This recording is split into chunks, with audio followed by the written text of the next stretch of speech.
السلام علیکم ورحمۃ اللہ وبرکاتہ۔ پیارے بھائیوں، میں نے آپ کے لیے ایک بہترین ٹاپک لایا ہے۔ آئیے چلتے ہیں ہم اپنے ٹاپک کی طرف۔ الحمدللہ وکفی وسلام علی عبادہ الذین اصطفی، اما بعد فاعوذ باللہ من الشیطان الرجیم، بسم اللہ الرحمن الرحیم۔ عن عائشة رضی اللہ تعالی عنہا أن رسول الله صلى الله عليه وسلم قال: ما عمل آدمي من عمل يوم النحر أحب إلى الله من إحراق الدم، إنها لتأتي يوم القيامة بقرونها وأشعارها وأزلافها، وأن الدم ليقع من الله بمكان قبل أن يقع من الأرض، فطيبوا بها نفسا، أو كما قال على النبي صلى الله عليه وسلم: إن الله وملائكته يصلون على النبي يا أيها الذين آمنوا صلوا عليه وسلموا تسليما، اللهم صل وسلم دائما أبدا على حبيبك خير الخلق كلهم۔ میرے پیارے بھائیوں اور بہنوں، السلام علیکم ورحمۃ اللہ وبرکاتہ۔ ہمارے آج کی موضوع ہے قربانی کی فضیلت اور اس کا حکم۔ پیارے بھائیوں، قربانی دین اسلام کی اہم ترین عبادت ہے۔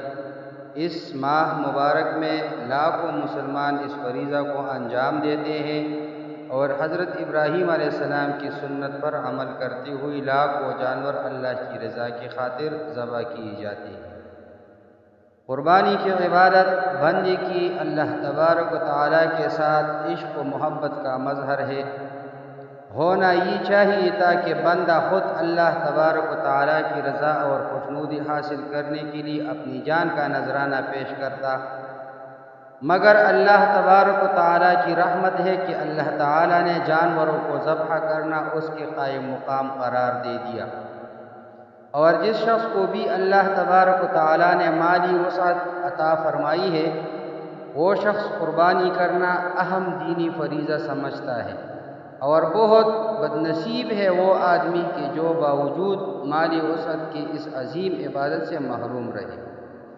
بارگاہ الہی میں قربانی پیش کرنے کا سلسلہ حضرت آدم علیہ السلام سے ہی چلا آ رہا ہے۔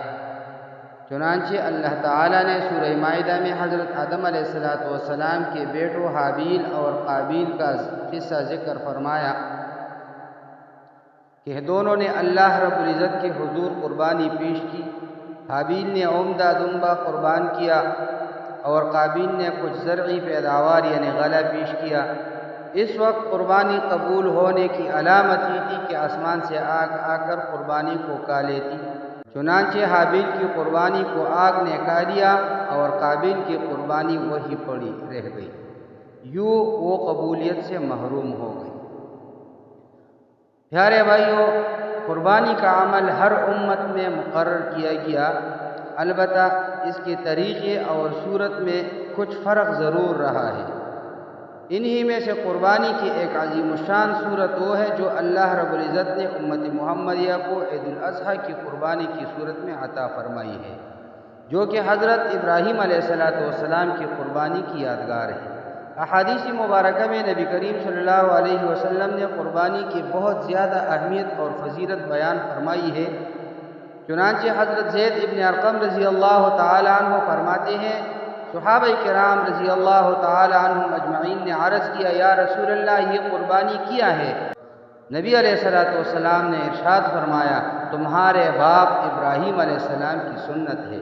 صحابہ کرام رضی اللہ تعالی عنہم اجمعین نے عرض کیا: یا رسول اللہ صلی اللہ علیہ وسلم، ان میں ہمارے لیے کیا ثواب ہے؟ نبی علیہ السلام نے فرمایا: ہر بال کے بدلے ایک نیکی ہے۔ عرض کیا: اور اون میں؟ نبی علیہ السلام نے فرمایا: اس کے ہر بال کے بدلے بھی ایک نیکی ہے۔ پیارے بھائیوں، اس حدیث میں نبی اکرم صلی اللہ علیہ وسلم نے قربانی کرنے کا کتنا عظیم ثواب بیان فرمایا ہے کہ جانوروں کے بالوں کے بقدر جو کہ گننا ناممکن ہے، بندے کو اللہ تبارک و تعالی نیکیاں عطا فرماتے ہیں۔ دوسرے حدیث میں نبی اکرم صلی اللہ علیہ وسلم نے ارشاد فرمایا، ایام قربانی یعنی 10 تا 12 ذوالحجہ انسان کا کوئی بھی عمل اللہ تعالی کی بارگاہ میں قربانی کے جانور کا خون بہانے سے زیادہ محبوب نہیں ہے، اور قیامت کے روز قربانی کیا یہ جانور اللہ تعالی کی بارگاہ میں اپنی سینگوں، بالوں اور کھروں سمیت حاضر ہوگا، اور بلا شبہ قربانی کے جانور کا خون زمین پر گرنے سے پہلے اللہ تبارک و تعالی کی بارگاہ میں قبولیت کا درجہ پا لیتا ہے۔ تو اے مومنو، خوش دلی سے قربانی کیا کرو۔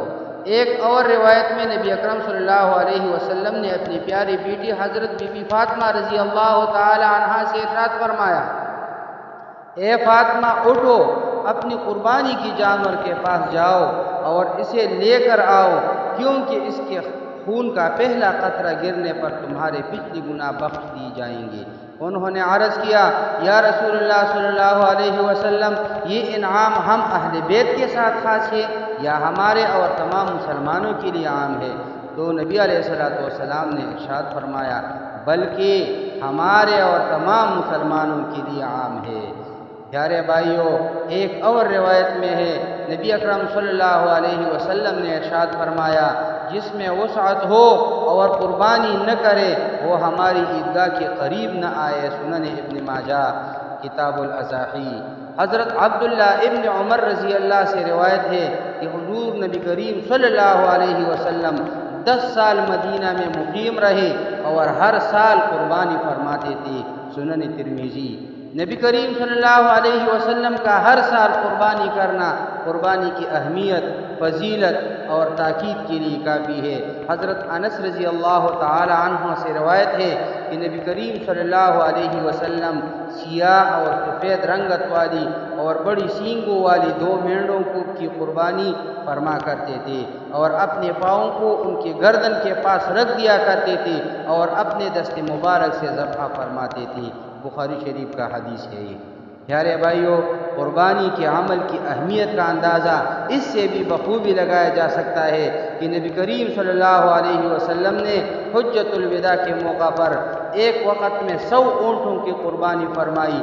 ایک اور روایت میں ہے کہ نبی کریم صلی اللہ علیہ وسلم نے خود اپنے دست اقدس سے 100 میں سے 63 اونٹوں کو ذبح فرمایا، جبکہ باقی کے لیے حضرت علی کرم اللہ وجہوں کو ذبح کرنے کا حکم دیا۔ بخاری شریف کا یہ حدیث ہے۔ بہرحال قربانی کی اہمیت اور فضیلت کے بارے میں بہت زیادہ احادیث موجود ہے، بس اس پر اکتفا کرتا ہوں۔ اب ترجمہ سنیے۔ حضرت عائشہ رضی اللہ تعالی عنہا سے روایت ہے کہ رسول اللہ صلی اللہ علیہ وسلم نے فرمایا، قربانی کے دن اللہ کے نزدیک آدمی کا سب سے محبوب عمل خون بہانا ہے۔ قیامت کے دن قربانی کے جانور اپنی سینگوں، بالوں اور کھروں کے ساتھ آئیں گے۔ قربانی کا خون زمین پر گرنے سے پہلے قبولیت کا درجہ حاصل کر لیتا ہے، اس لیے خوش دلی کے ساتھ قربانی کرو۔ اقول قولی ھذا استغفر اللہ لی ولکم ولسائر المسلمین۔